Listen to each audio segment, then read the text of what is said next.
Hello and welcome to the Global Forecast from the Economist Intelligence Unit. I'm Tony McMahon and I'm joined this month by Robert Ward.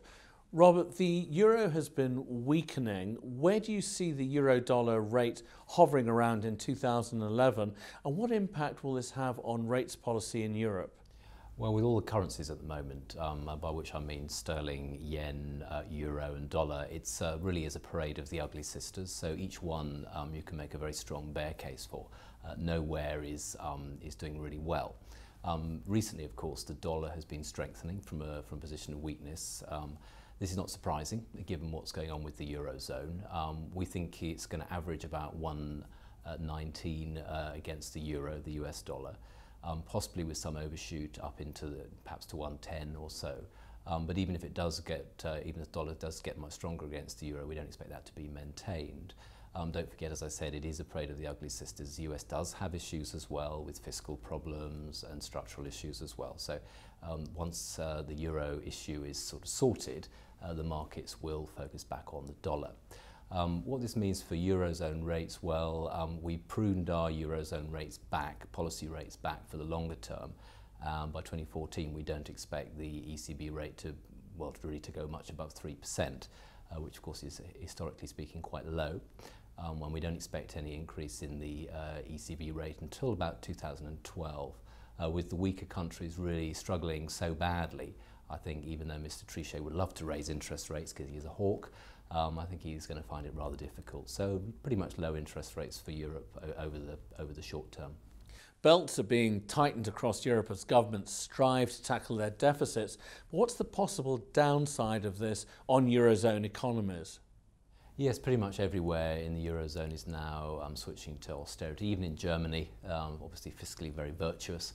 Even there now switching to austerity, which of course will make other weaker countries in the eurozone slightly worried because Germany is the anchor country for the eurozone. Austerity clearly will take its toll on private consumption, perhaps on investment as well.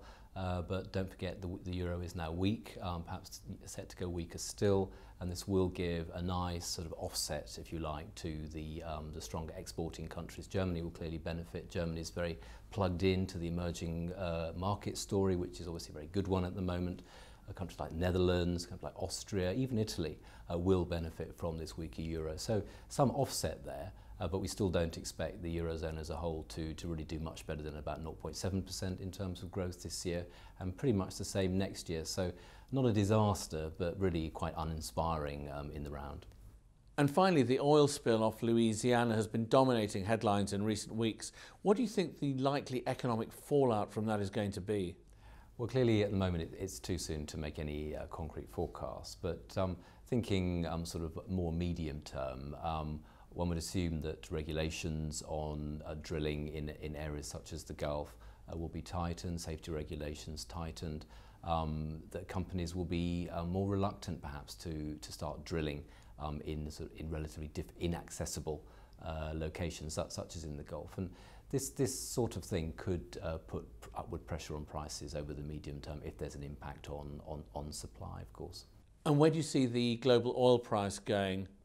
We've got an average oil price of dated Brent of about $80 for this year, easing a bit to about 78 on average for 2011, and that's broadly in line with our expectations for slowing growth globally. Thank you. And for more analysis of world economies, join us next month on Global Forecast. Until then, thank you and goodbye.